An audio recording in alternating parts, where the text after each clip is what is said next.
Сәлем достар. Бүгін мен сіздермен екінші дүниежүзілік соғыс кезіндегі Курск доғасы туралы таңғажайып оқиғамен бөліскім келеді. Бұл 1943 жылы Ресейдің оңтүстігінде болған кеңес және неміс әскерлері арасындағы эпикалық шайқас болды. Немістер үлкен шабуыл жоспарлады, бірақ кеңестік барлаушылар олардан озып қорғанысқа дайындалды. Шайқас Курск доғасында басталып, тарихтағы ең ірі шайқастардың біріне айналды. Кеңес әскерлері Цитадель, Кутузов және Румянцев операцияларында неміс шабуылдарын сәтті тойтарып, жауға айтарлықтай шығын келтірді.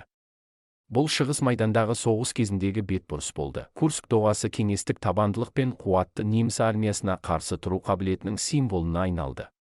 Осы жеңістің арқасында Қызыл армия соғыстың бағытын өзгертіп, қарсы шабуылға шықты. Бұл екінші дүниежүзілік соғыстың ең эпикалық шайқастарының бірі. Курск доғасына қысқаша шолу болды. Қосылғаныңыз үшін рахмет және оқиғаны есте сақтаңыз.